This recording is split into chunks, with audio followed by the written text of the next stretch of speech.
Hello everybody and a good day to you all. Today I'm talking about Legend of Tomorrow, season number 3, episode number 15, Necromancing the Stones, and here we have something interesting. Now usually the legends have to go through time to pretty much figure out to fix some kind of problem in the past to make things right for the present. This didn't happen this time. Everything's happening now. Because you have because they got the soul stone, no, the death stone, or whatever it's called, and they had it locked up in a little container that Ray made. Well, the stone was calling Sarah because she knows death more than everybody because she died and she came back and she was a killer, so she knows death inside and out. And it called to her.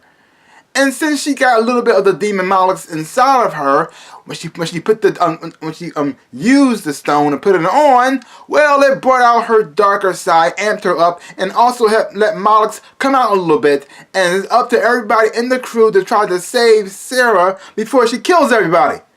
Yeah, so this whole episode was about that. It was all contained inside the ship. It didn't really have to travel too much outside. Everything was contained because everything's all about saving Sarah's life and her soul. And we have John Constantine, played by Matt Ryan. He's back on the show. And the show starts off very sweet and very nice. Well, sort of. It starts off with a bad dream that Sarah's having, which also plays nicely into the story because it all comes back around. Because at first you're seeing her having this dream and you're not quite sure what this dream is supposed to mean. And then when you find out the true meaning later on, it all comes pretty much full circle. It pretty much showing the guilt that Sarah has and that she has in her life all the time when she was an assassin. And she was killing a lot of people who were pretty much innocent. All because Ra's al Ghul commanded it and she put it out and she did it. She didn't matter who they were, or what they did, or what the cause of this death. She had an order, and she fulfilled it, and she pretty much, and some of those deaths pretty much stay with her throughout her life. And you see her remembering those dreams, and they torture her in her dreams. And so she wakes up freaking out, but right beside her you have Ava comforting her, letting her know everything's okay, that she's safe, which is quite beautiful, because you finally see Sarah for the first time happy. Usually she's trying to make everybody running the ship, make sure everybody else is on track, but she never really focuses on herself. But this time, she actually is happy, and she found somebody who she actually wants to be with, which is quite beautiful.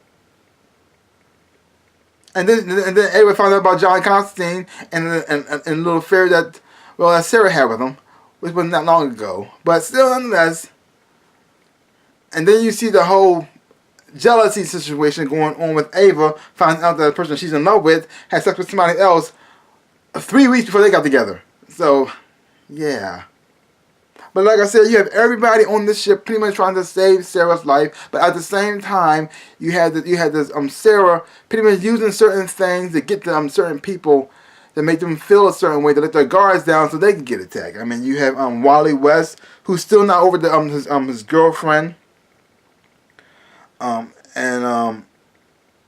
And she pretty much used that against him to get his guard down. You have Zuri, who's still she's still feeling the loss of her brother and having that come back at her, which got her. And then you also had Nate, who's dealing with his family issues with his grandfather and stuff like that too, and how she uses his insecurities about that to attack him. And so you had it had a lot of touching moments in here, a lot of emotional times in it too, because you've seen because these people never really got over their situations, and then have to confront them and then attack them. It was just like jarring for them, and also messed up to watch.